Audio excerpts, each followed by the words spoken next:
Hello and welcome back to Bicycle Legs and another special episode. These are episodes that don't quite fit into any of my other regular categories. Today I want to talk about 10 one and done albums. So these are albums by artists who only ever put out one studio album. So a lot of other people have done this sort of video before. I wanted to do my own take on this simply because I think there's a few albums in my list here that other people haven't talked about. I've tried to avoid some of the obvious album choices like, Never Mind the Bollocks by the Sex Pistols, that sort of thing. So I've gone for 10 albums, varying different genres, covering a wide range of eras. I've listed them chronologically, so we're going to start with the earliest album and work up to the most recent. And the first one I'm going to talk about is from 1971. It is the only album by this band, and the band is called Mogul Thrash, as is the album. Now, you would have probably heard a few other people talk about this one, but I felt I really needed to include this album, simply because this is the first recordings made by a very young John Wetton, who would obviously go to much bigger fame in King Crimson, UK, Asia, and play with other bands like Roxy Music and Uriah Heep. He did so much. But this is really the first recording that he's on. And he is all over this record. This record is got bits of progressive rock, bits of sort of jazz fusion, bits of sort of R&B, bits of psychedelia. They're a great band. Their two saxophone players, Malcolm Duncan and Roger Ball, would end up go on to play for Average White Band. I'm not sure what the other musicians ended up doing after this. This band, they recorded this one album and then they kind of fell apart very soon after it. They had issues with their management, like so many other bands have done in the past. But this is a really great album. And as I say, John Wetton is all over this. His bass playing is right up high in the mix, and it's recognizable right from the get-go. He also sings lead vocal and gets a co-writing credit on the song St. Peter, and his backing vocals are very, very prominent in the opening track, Something Sad, which is one of my favorite tracks on the album. It's a wonderful album, definitely worth checking out if you haven't, especially if you like, sort of early King Crimson, that sort of thing, because it's got that John Wetton thing going on. But also, if you like really early Chicago, it's got the horns, it's got a three-piece horn section. It's James Litherland is a great guitarist and vocalist. He plays some scorching guitar on this album. Definitely recommend it if you haven't ever checked it out. The next album we're going to have a look at is from 1979. It is the only studio album by this band, although they would reform in the 90s and they would do some shows. They would put out a couple of archival releases, but this is the only proper studio album they ever put out. They're from Akron, Ohio, so same place as Devo and Pere Ubu. The band I'm talking about is Tin Huey. The album is called Contents Dislodged During Shipment. I love this album. It's definitely got new wave things going on. It's got a bit of an avant-garde. It's a bit of a cross between Devo and Pere Ubu, if you can sort of think of that. Like early Devo, Pere Ubu, there's sort of bits of that in the mix. It starts off probably with the weakest track on the album, which is a cover version of I'm a Believer, the Neil Diamond song, that obviously, was made famous by the Monkees. It's fairly conventional. It's a good cover version, but it's not great. But, the stuff that comes after it, just so many good songs. The Revelations of Dr. Modesto, If I Ruled the World, could rule the world if I could only get the parts. That song would be covered later by The Waitresses, which was another band formed by Chris Butler, who's also the guitar player in Tin Huey. So that's the connection there. But you've got Pink Berets, Hump Day, Puppet Wipes, I mean, it's a really odd album. If you're into sort of like, you know, Frank Zappa-ish sort of weirdness and that sort of thing, there's a lot for you to like on this album. And of course, Ralph Carney plays all sorts of brass, all sorts of saxophones and that sort of thing. You know, late great Ralph Carney, great sax player. He would also occasionally play in The Waitresses as well and do so many other sort of session work and that sort of thing. So definitely check that out. Next album we're going to have a look at is from 1983. It is the only album by this band. What would you call them? New Romantic, Synthpop. Definitely that sort of trying to be in that second British invasion sort of thing. Never really cracked it in the US. Had a couple of hits here, had a couple of hits in the UK. The band is Hazy Fantasy, and the album is called Battle Hymns for Children Singing. Now the two hits off this were John Wayne is Big Leggy and Shiny Shiny. Both really great songs. The rest of the album's really good too though. Well worth a listen if you're into that sort of like early 80s, if you're sort of Culture Club and that sort of thing. They're more Culture Club in the look than the sound. The sound's a little bit more, I don't know, experimental. It's a little out there. It's dancey. It's really good. It's well worth a listen. You know, it's got other great songs on it like Holy Joe, I Lost My Dodie, Jive, Jimmy Jive Jive. Well worth checking out. It's a really good fun album. The next album we're going to look at is from 1986. It's the only album again by this band. The band is called Niademe's Ghost, and the album is called In Sheltered Winds.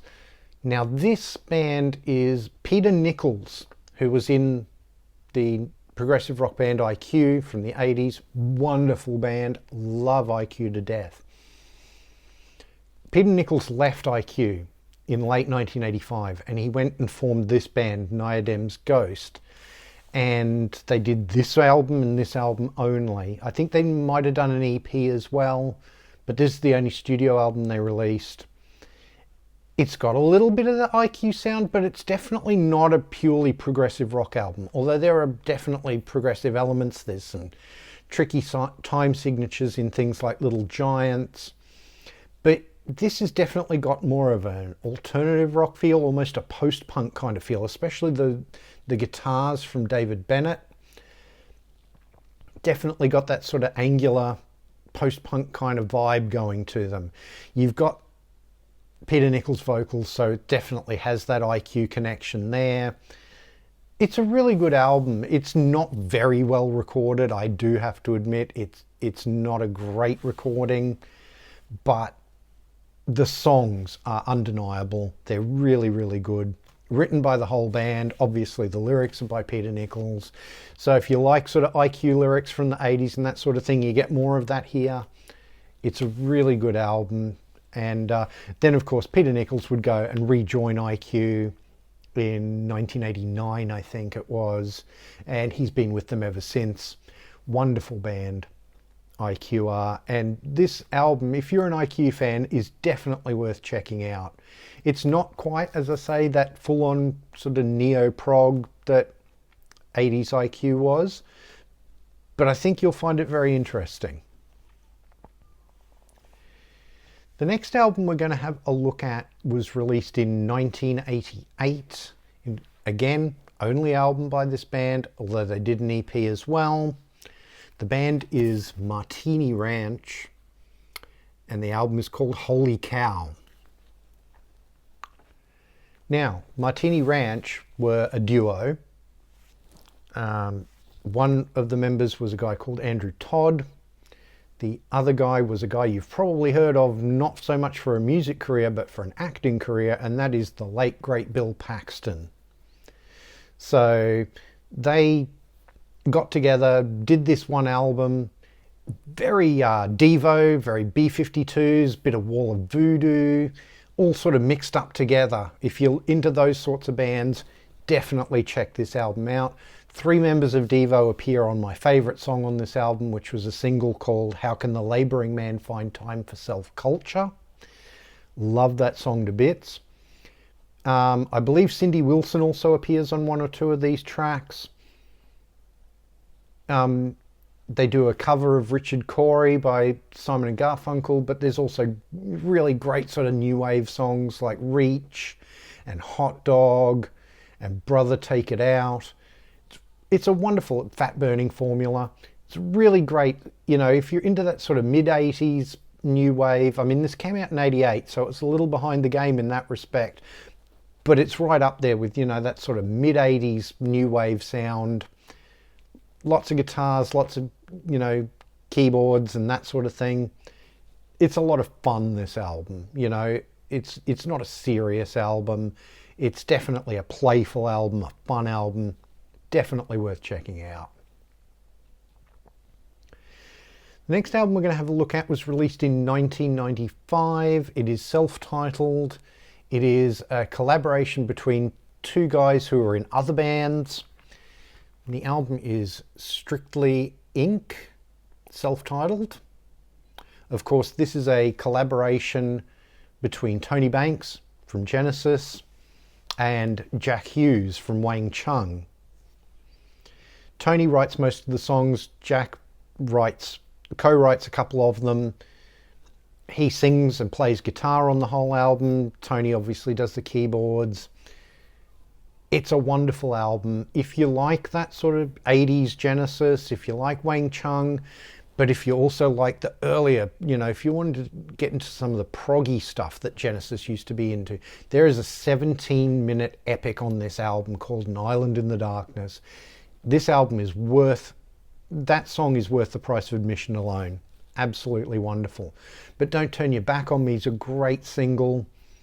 The Serpent Said, Never Let Me Know, Wall of Sound, Something to Live For. There's a lot of really good music on this album. If you're a fan of Tony Banks' solo stuff, definitely check this out. Jack Hughes does a wonderful job singing on this album. He's great. You don't think that a collaboration between a guy from Genesis and a guy from Wang Chung would work, but it works really, really well. Love it to bits. The next album we're going to have a look at was released in 1996. It is the self-titled album by Imperial Drag. Now, Imperial Drag is the band that Roger Manning formed after the breakup of Jellyfish. You know, Jellyfish themselves only put 2 albums out. This, you know, if Jellyfish was very 60s influenced, I feel like Imperial Drag is a little more 70s influenced. It's definitely sort of going into a glammy kind of feel, but it's definitely got some of those Jellyfish vibes as well. It's a wonderful, wonderful album. You know, Zodiac Sign's a great album opener. Boy or a Girl was the single off this album. It's really good. You know, Breakfast by Tiger, wonderful. Spider, I really, really like. Scaredy Cats and Egomaniacs.